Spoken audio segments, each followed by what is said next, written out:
What's happening, boys? We're back at it again with your favorite podcast, the After Hours Dialogue. As always, I'm your host. Behind everything, we've got Mo. Today is quite the interesting topic of conversation. Okay, so I know you guys have been speaking about our accents, Mo and I. Perhaps mine most of the time because I'm speaking most of the time. Yes, I am South African and English is my first language, but I am Zulu. Okay, both sides of the family, both mother and father, Zulu, I'm 100%. So don't even doubt my legitimacy. You can tell by my name and surname, but it doesn't matter because it's true. Listen, in this episode, Mo and I are going to be speaking as to what it's like to be black in 2025 in South Africa, having the accents that we have, going to the schools we went to, being born and raised in the suburbs. The topic of today's episode is quite interesting, as I just stated right now. And I'm sure there's quite a few people who can relate to Mo's story and our perspective, but there's also most of South Africa that can't. And we made this episode for everybody to indulge in. The side that we're on and the side that most of South Africa is in. The side of not going to a private school, going to a public school, being born and raised in the Kasi, the hood, okay? Which is quite interesting as well. Kind of wish we had a guest who was of that background, but we don't today. The title for today, let me think, title. We wrote this down actually. Oh yes, too suburban for the hood, too black for the burbs. I don't know if that rings. It is what it is. We might change the title. I don't know. Top of my head, I wrote it down. I don't know if I'm feeling it, but whatever. You guys will know by the time the episode drops.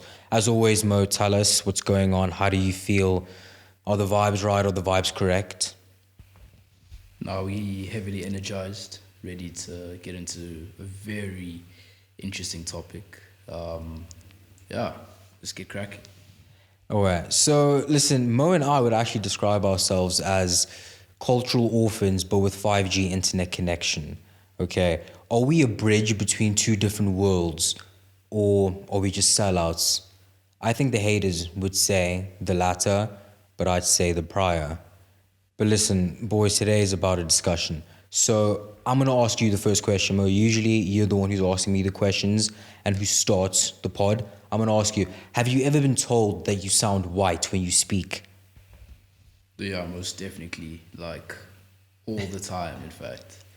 I think it's even crazier when it comes from white people as well, because it's a bit of a shock, you know. But yeah, like you said, we went to private school, so you don't really think about this stuff because, everyone speaks like that. And I think there have been outliers in the sense that there have been people who didn't originally speak like that, but towards the end, or I'd say even in the middle of high school, they start to conform quite a bit. And I mean, their accents are completely different to what they were when they came into the school at first, you know? So I think, yeah, it's definitely, what are you gonna say? So you're saying that gents would come into high school sounding like they're from the Kasi, but by the time they're finished, they sound white. Exactly, 100%. So let me ask you, what does that even mean to sound white? Exactly. Now I'm asking like genuinely because I'm actually getting to somewhere with this thing, eh? Yeah. Like when you hear somebody says you sound white, what does it mean to sound white? What does that mean? Yeah, I hate the phrase. I mean, even when people assign certain hobbies, so for example, if you like golf, oh, you're white because you like this, do you understand? Yeah. And I've just never understood it. Especially because we grew up post-apartheid, so I don't know, as what do they call us? Our generation, born freeze. The born phrase. Born freeze. I think a lot of that, how do I put it? Like a lot of these labels are actually assigned by the people who actually grew up in the era. So I'd say millennials with Gen Z. So like the millennials, like the 30-year-olds. Yeah. Like often them times, I think those are the people that are quite shocked by, first of all, our accents, our interests, etc. I mean, bro, do you know why I find it to be quite interesting? So you mean to tell me sounding white means speaking proper English? what does that say about being black then? So you mean to tell me, and I'm asking you, the viewers, as well, just as I'm asking Mo, if I spoke broken English, or if I spoke English as though it wasn't my first language, would I be more black? Do you think the black race would accept us more if we spoke English as though we were schooled at a public school, for instance? What do you think? Yeah, definitely. I think there wouldn't be as much animosity towards us. And I think this is a reality because you have to think about these things. You have to code switch, especially around other black people, just to ensure that you aren't like labeled or bracketed from the jump, you know? Exactly. And oftentimes, I think if you're around white people or people who don't quite understand it, and then, for example, I don't know, you're at the shop and then you have to kind of switch it up, they don't quite understand why you have to do that, especially because we are such a minority, like, I don't want to say well-spoken because, like you said, I don't think well-spoken needs to be perceived as having a white accent. Yeah. But because of the accents that we have, we're in such a small demographic or subset of people. So, yeah, bro. Yeah, listen, so I'm going to ask you a question as well. Do you think, actually I wrote it down. Okay.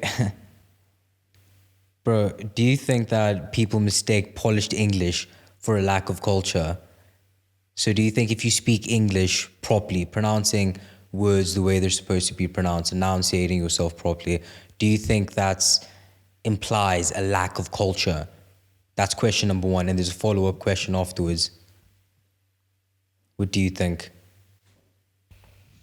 Okay, so repeat the question again. So do you think it's like if you speak proper English, pronouncing words the way they're supposed to be pronounced, enunciating your words properly, do you think people could perceive that as a lack of culture?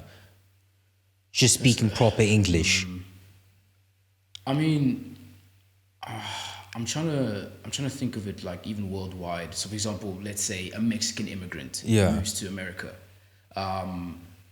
What would the perspective of, for example, a white American be towards a Mexican, an immigrant? See, but I think it's completely flipped here because there, I think they kind of look down on you in a sense. So that broken English could be more accepted, widely accepted. In South Africa, you think?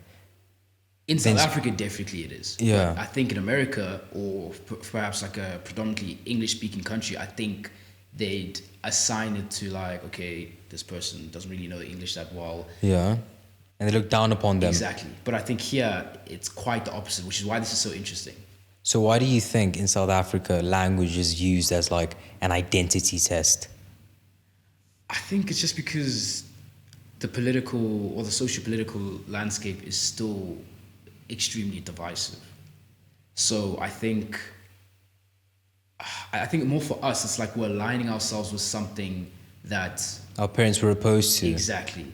So I think, like you said at the start, sellouts, right? That word. Yeah. I think to a lot of black people, it's as if we think we're better than them just because we're speaking English properly. Exactly. Yeah. And I feel as though, gents, I'm not going to lie to you, I feel as though like, that is an issue. I don't know if I can't say it's 100% true, but I've noticed when I speak, right, and I speak to somebody who perhaps doesn't have English as their first language, maybe they speak Zulu or Bedi as their first language, I mean, you name it, and I speak English as I do, it's almost as though in their head they take it in a condescending way. You know, it's like they believe that I'm better than them because I speak English as well as I do. And I don't believe that to be the case. I'm just speaking English as I do because this is the way I've been raised. You have to understand, because regarding the way Mo and I speak English, we speak it the way we speak it because we've had more practice. Do you know what I mean? Most people in South Africa speak Zulu. But you have to understand that most people in South Africa only speak Zulu no matter where they go, the supermarket, at school. They've got more practice, hence why they're as good as they are. We're as good as we are because we've had more practice, not because we think we're better. Do you see what I mean? I wish I could speak every single language as fluently and as well as I speak English, but that's not the case. If it were up to me, I'd speak Zulu just as well as I speak English, but I mean, it's easier said than done. You know what I mean? And I think like it goes both ways. I mean, there's definitely times when I listen to someone who can speak Zulu, like Bedi, Sutu, and I really envy them. You know, I wish I could. At the same time, they need to understand that it goes both ways. We also envy like how fluent they are in those languages. You know? I honestly wish I was. You know? Exactly, because the thing is, especially if you're in South Africa, you can communicate with significantly more people speaking Zulu fluently than you can speaking English. I mean, I believe it's a double-edged sword. There's pros and cons to either side. You know, one could argue that if you speak English well, it's easier to get a job. And it probably is, because most jobs in South Africa, especially the ones that pay not even significantly well, but averagely, you have to be able to speak English. It's one of the requirements that it's a deal breaker, you know. But at the same time, it could be like, okay, speaking Zulu, speaking Pedi, speaking Xhosa, and the list goes on, is an advantage because you can connect with more people. You know, when you speak the same language as somebody, they've got more to resonate to. It's almost as though you speak to their soul, you know. And Mo, earlier you're talking about code switching. So now I'm going to ask you personally, have you ever been in a situation where, I don't know, you're speaking to people who don't have English as their first language, and you know, you don't want to sound too proper, because if you sound too proper, they're going to be like, nah, that guy's a sellout. Yeah, of course. Can you give me an example? Give me just, doesn't even have to be a crazy like example. Random example. The reality of it, you have to do it every day, bro. Like, it's just unfortunate. I mean, random example. Let's say you're at a restaurant, and then there's a black waiter who perhaps doesn't have the same accent that we do. Yeah. Oftentimes, you do have to kind of conform, you know, just so there's no power dynamic. Yeah. Because I feel like you said at the start, I think they believe that we think that we're better than them, you know. So yeah, it happens every day, and it's sad that we have to do it, but yeah, that's just the reality of South Africa, bro. But I suppose you could even say that proves that we low-key, if not high-key, care about, you know, the opinions of people who don't speak English, you know, the way we do. And that's not to sound condescending as if we're better, but it's to say that Oaks aren't speaking English the way we do to be or act as though they're better. You see what I mean? Because I won't lie, bro, like I code switch, and sometimes, like, I can speak Zulu, but not nearly as well as I speak English. But I have to make sure I get the accent right. You know what I mean? Sometimes I have to pull out your fang span and I'm klanje. Get katala. You know what I mean? Sometimes I gotta, but the thing is, the key's in the accents. And I won't lie, as time progresses, it becomes more obvious, more apparent that Zulu is not my first language when I'm speaking Zulu. I need more practice, and I don't know, maybe I should get a Zulu hunt, bro. I don't know. Maybe that's the key. Do you know what I mean? That's the key. Like you said, it's all about practice, bro. At the end of the day, but at the same time, it's like the places that we're at most of the time, who's there to practice with? We go to places that are not predominantly white, but predominantly speak English. You know what I mean? It's one of those situations. I don't know, maybe we hit Lotus. Maybe we hit Conker, you know, see what's going on that side. You know what I mean? But as you said, bro, like, it's all about practice. Have you ever felt as though your accent betrayed you when speaking to somebody? Let's say you're speaking to somebody who doesn't have English as their first language. Let's say they speak Zulu, but then you feel like, okay, I'm speaking a bit too proper. Maybe the word I use is too complicated. Not to say that they're stupid or whatever, please don't get it twisted, but you feel as though, okay, I sounded a bit too proper when speaking English. Has it ever happened to you? Yeah, no, of course. I think, like I said, you just have to think about this all the time. It's not something that you can escape, because I think we do it more so we can comfort the other person, to reassure them that, listen, I know most people perceive or are intimidated by the way we speak, but please don't. Do you understand? Yeah. So I think we empathize in a way. And that's why we were kind of backed into a wall. You have to code switch. Like, you know, most people make fun of it, but I'm telling you, I think that's one of the best skills that any person can have, genuinely. I know you're 100% right. I mean, it's like that saying, when in Rome, do as the Romans do. You know, like, you can't be in the Kasi speaking, you know, proper English, you know, because you're not going to fit in. Whether it's right, whether it's wrong, that's just the case. You know what I mean?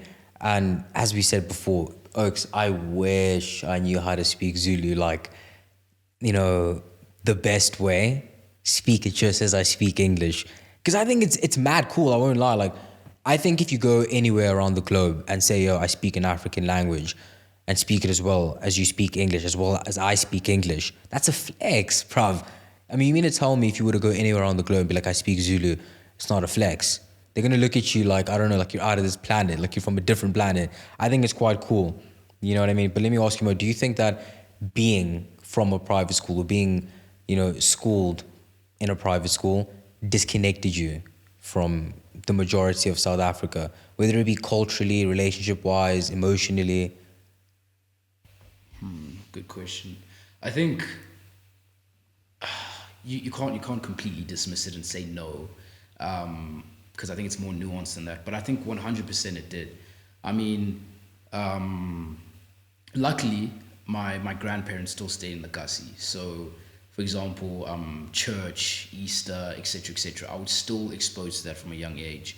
I think not like some other people didn't have that privilege, but I think being able to be in that position kind of opened my eyes to the reality of the way that, like you said, 80% of the country are actually living, you know. So from that, I'm more privileged than other people because I understood it. But I think definitely, like in a private school, you realize that there's some people that just have no clue what's happening, you know. And it's sad, bro. It's sad. Okay, so do you think being raised in the suburbs also played a role? Like being a suburban dude, a suburban oak, you think it disconnected you? Yeah, 100%, bro. Because we are literally anomalies. Like we're Yeah. living. What do they say? The 1%. You know, at Yeah. school assembly, they'd always tell you guys, you're privileged. Yeah. You guys are in the top 1%, and you know they try to drill it into you. You know? Yeah. So, yeah, bro, definitely disconnects you. How do you feel? I mean, I feel the same way, I won't lie. But like you notice it more as you get older. You know what I mean? Because like when you're younger, bro, like you're not really, you don't see race like that. I think it happens mostly post high school.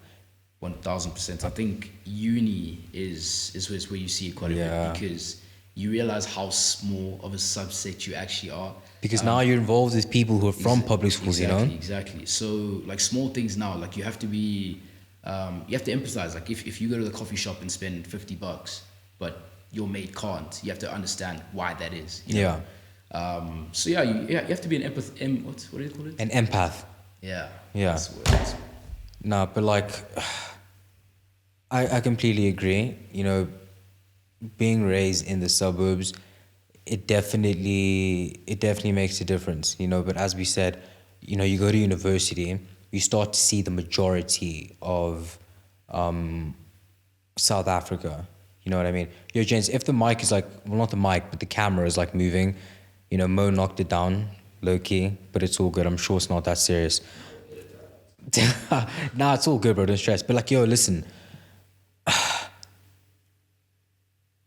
You definitely notice more of it when you go to university.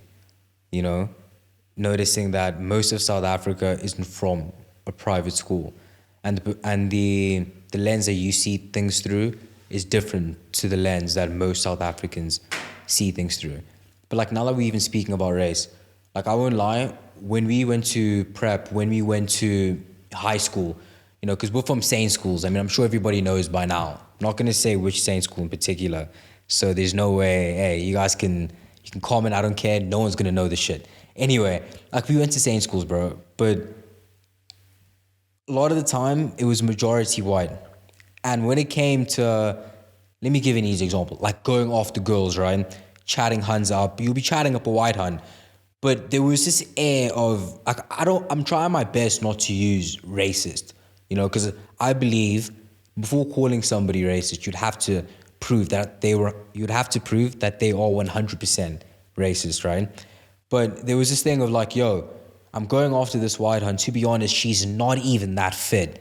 You know what I mean? On her best day, peak performance, 6.5 out of 10. I'm telling you right now.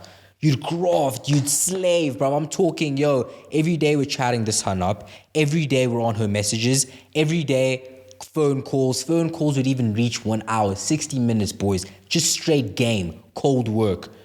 Bruv, I'm getting sexed by her, bruv. There's this one white gen who's chatting up the same girl. Homie is average on his best day. Bruv, let's keep it a bean. He's about a 4 out of 10.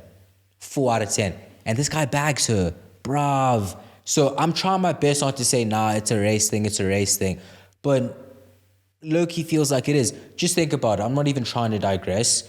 But it's like, yo, let's say you're at school, boys, and let's say you have this white hun, right? And 10 gents go after her. 5 of them, not even, 4 of them are, 5 of them are white. The other 5 of them, black, Indian, colored. But the only gents who get her are white. What are you gonna call that, bruv? I don't want to say that's racist, but let's keep it a bean. There is some, what's the term I'm looking for? Prejudice, discrimination, low key. But there was that thing at school where race definitely did play a role, even in relationships. Not just romantic, but even platonic. Mo, do you think that you felt the same thing, whether it be going to a social, going to a jewel? Because I can't say groove, because we weren't grooving at that time. Yeah, definitely. And I think if you're in a predominantly white group, I think a lot of them can't fathom the fact that the first thought that you have to think about when you see a hun of a different race is, is she racist? No, not even racist. Does she date black gents? Exactly. That's the first thing that you think about as a black gent, which is. And yeah, it's terrible. And think about it, boys. Like what Mo's saying is 100% right. Like, yo, listen, most of the country doesn't know this, but dude, when you're a black gent going to a private school and it's predominantly white, bro, when you're going off the white hun, the first question you have to get an answer to, the first thing you have to find out is, yo, does she go off the black gents? Think about it, bro. And I know a lot of white people probably don't think this way, and it makes sense as to why they don't. But when you're going off the different race, it's not about, yo, am I attractive enough? Do I have game? The first thing you have to find out, does she date black gents? Because on a balance of probability, and I speak anecdotally, she probably doesn't. You know what I mean? And that is quite sad. You know, there's been loads of situations where not just me, but I'm sure other gents from private schools, black gents in particular, could even agree with me in saying, yo, before I chat this hun up, we first need to find out this. Because if we don't know if she goes for blacks or not, we can't move forward. You know, it's like a prerequisite. Do you know what I'm saying, Mo? Yeah.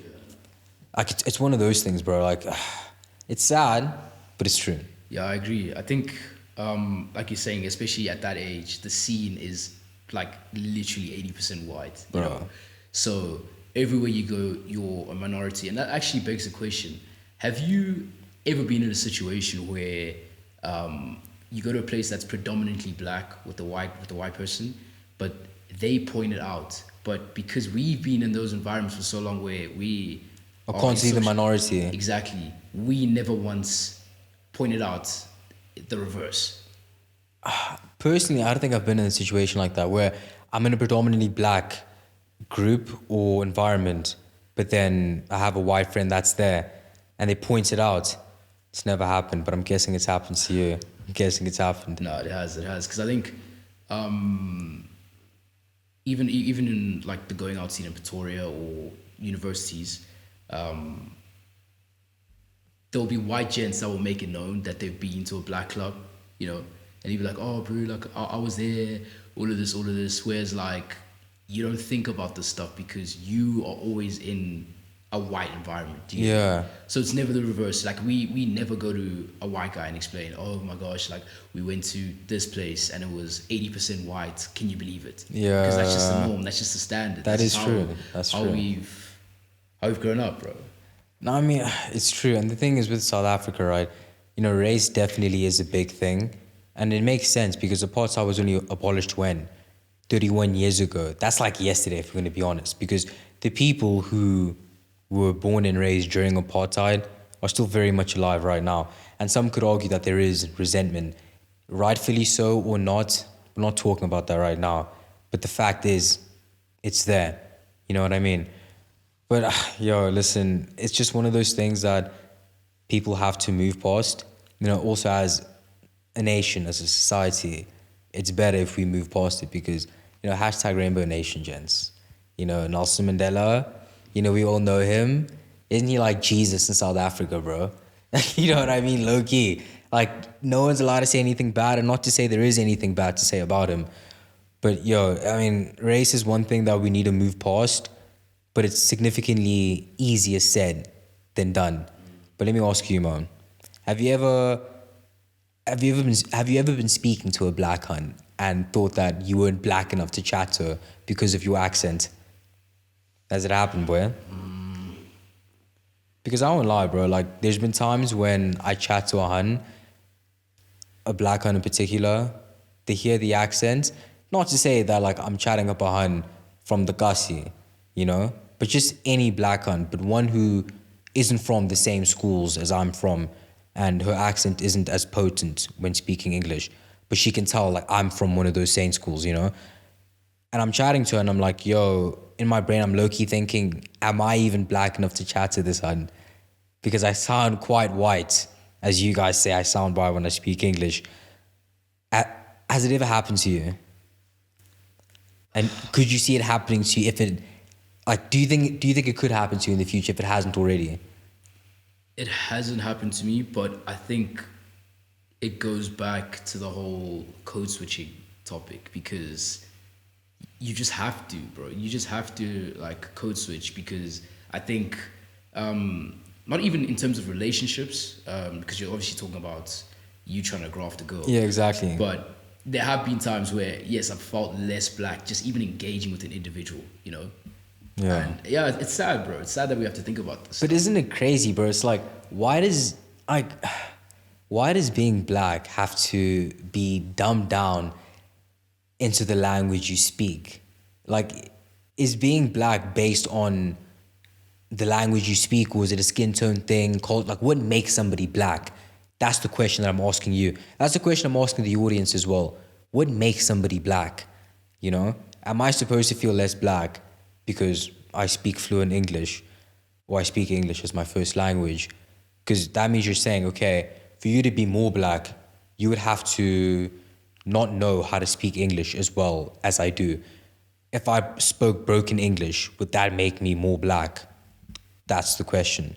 Do you think it would, Mo? Like, do you think the majority of South Africa would see us as more black if we sounded as though we were schooled in a public school?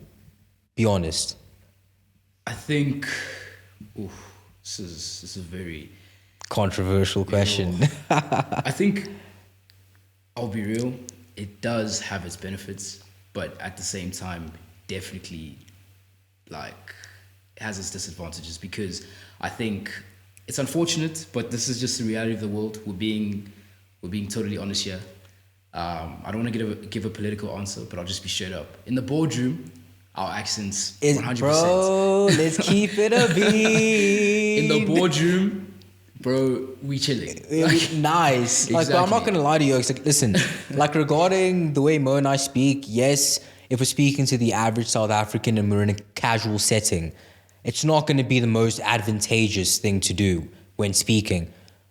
When we're at that interview, boys, that job interview, when we're in the boardroom, they listen to us speak. They say, this gen here, now this is a gen I'm trying to work with. Let's be fair, let's be honest. As I said earlier, right?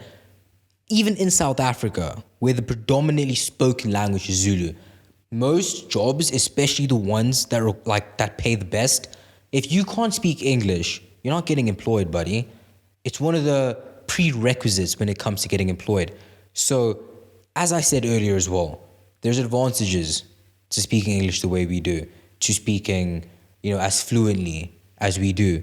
There's also disadvantages, but I'm going to ask you, the audience, do you think the pros outweigh the cons when it comes to speaking English fluently in South Africa? Not just fluently, but speaking it in a very succinct way, eloquent way, I should probably say. I'm going to ask you that question, because personally I think it is. Because when I'm there I'm in that job interview, I'm in the boardroom, they listen to me speak, they say, okay, this guy here, I definitely went to a sane school. Hundos, I did, 110%. But there are disadvantages, as we've been discussing for quite some time now. But yo, listen, I believe, I asked you guys a question in the beginning of the pod. I asked, what do you think between people like, what do you guys think when it comes to people like Mo and I, who went to sane schools, speak English fluently, speak English eloquently? You know, private schools our entire life. It's not a flex, but it's a fact. Do you think we are a bridge in South Africa, in the society in South Africa, or do you think we're sellouts? I'd like to think we're a bridge. You know, I think only the haters would look at us and be like, yo, you guys are trying to be something you're not. You guys think you're better than us. But I feel as though we've proven our point in this episode by not just saying, but giving examples as to how we don't believe we are better. I mean, the code switching that we do. And we're not the only ones. I'd argue that, you know, most people in our same positions who went to sane schools, who grew up privileged, because I won't lie, we did grow up privileged, would do the same thing, code switch, to try and make sure that people don't feel as though we're above them. Because why on earth would we want the majority of South Africa hating us? I'm a proud South African, gents, and trust me, I myself, I'm going to make more of an effort to speak Zulu. I think it's an absolutely incredible language, because I am Zulu as well. Like, my blood runs thick. Anybody can learn how to speak Zulu, but not everybody can be born Zulu. You know what I mean? And I'm proud. So I'm not going to personally, I'm not going to let anybody in South Africa tell me I'm not black enough because I don't speak Zulu as well as I speak English. Anybody can learn how to speak Zulu, but not anybody and everybody can be born Zulu. My name's Klaganipo, you know, Klaganipo Pungula. That's my full name, you know. So I'm not gonna shy away from that fact. You know what I mean? It's something that I'm proud about. And if folks want to hate, they can hate. I mean, sure, I couldn't be asked if I'm being honest. But Mo, I'm gonna ask you: do you think by the time we have kids, do you think they'll face the same issues? You know, going to a private school, having to code switch. Do you even think like the ratio in race in private schools? Do you think it'd be the same, different? Like, what are your thoughts? That's a good answer. I mean, that's a good question.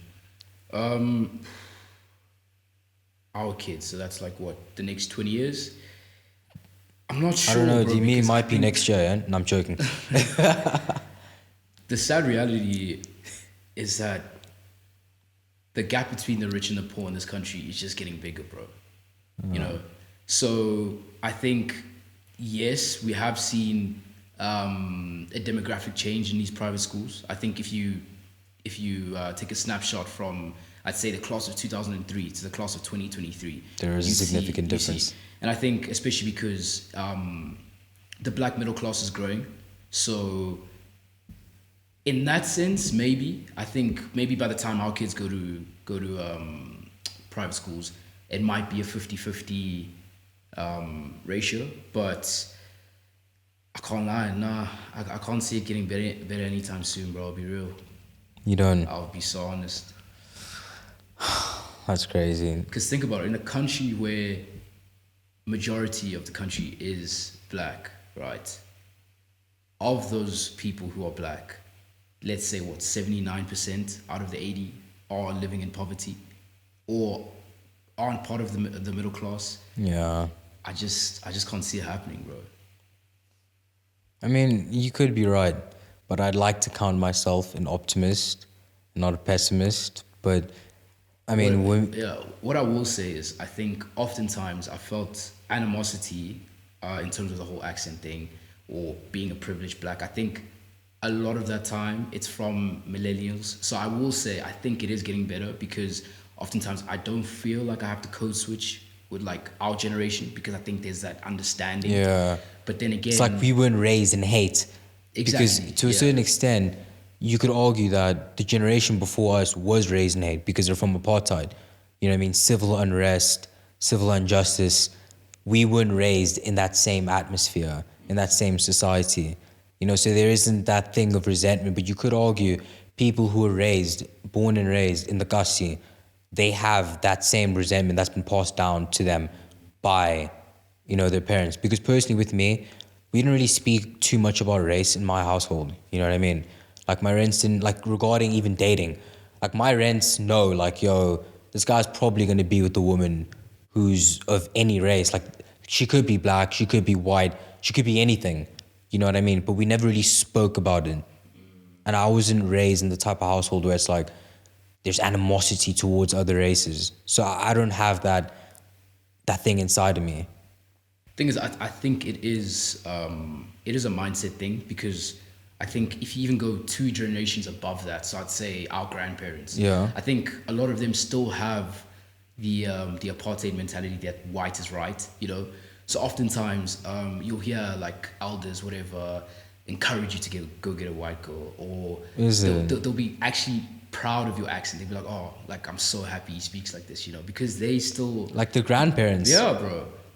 Have you never like? Not with me in particular. I'm not saying my grandparents specifically, but I'm saying like is elders. that, Like oftentimes I think if I feel like I don't have to code switch a lot around them, because they'll actually appreciate my accent. Oh, you know? Okay. But I think that's still problematic, because it's like they think white is right. Exactly. They still have that mindset that as if black is less than. Exactly. Okay. That's very interesting. So, James, you let me know, has that ever happened to you? Because I won't lie, anecdotally speaking, it hasn't. But not to say that the opposite's happened to me either. You know what I mean? But that, as you said, that also poses another problem, to think that white is right, you know? Because the whole race thing, like, you can't say, like, yo, don't look at race and, you know, race doesn't matter. Like, come on, bro, we're all humans at the end of the day, and people are going to see race. But it's just one of those things where just because somebody's a specific race doesn't necessarily mean that, you know, they're a better person or they're superior, because by definition that's racism. Racism doesn't even have to include prejudice. If you look at the definition of racism, there's the word or, and or implies option. You know what I mean? Yes, they can be prejudiced, but racism is discriminating based off of race. And to discriminate doesn't necessarily mean a bad thing if you actually think about it, you know?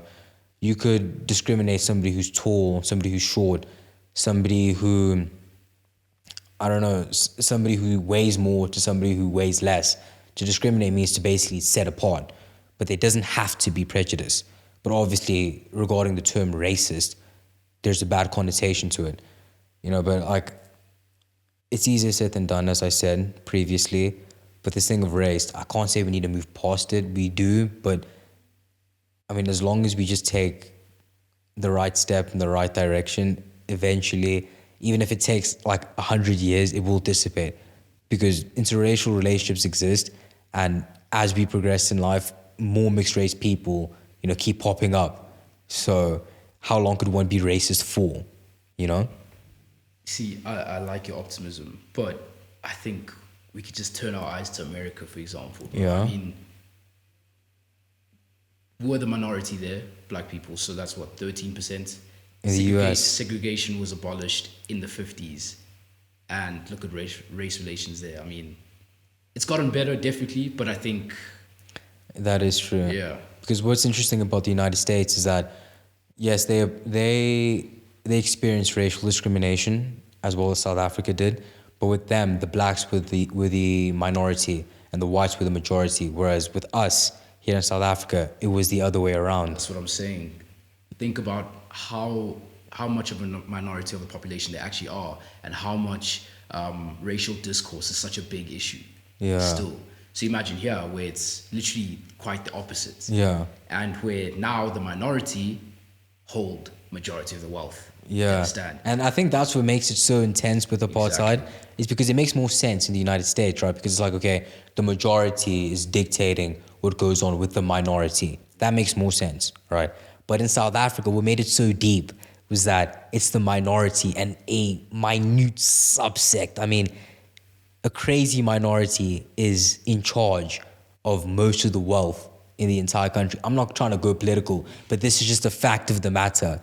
And it just, I think that makes the entire situation worse, you know what I mean? But that's exactly what I was saying earlier about when you asked, do you think the problem can be fixed? This whole accent thing will affect our kids. I think it might, but the reality is the rich are still getting richer. The poor are still getting poorer. And yeah, the gap's just getting wider. Exactly. So realistically speaking, you're saying, nah, I mean, this problem's not going to go away. No. Not anytime soon, at least.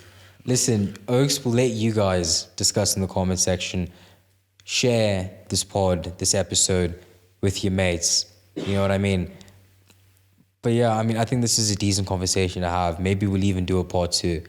But listen, Oaks, this episode was absolutely lush. It was incredible. No shouting, no antagonizing anybody, no trash talk. But I can't promise that next episode I'm going to be as nice. I might have to call some more boxes out, chat some more shit, because a lot of people aren't listening to my requests. But today's peaceful. Today, we're diplomatic, okay? We're good. This has been your, fourth episode of the After Hours Dialogue. I hope you guys stay tuned next week. And yeah, excellent episode. Take care, boys. Peace.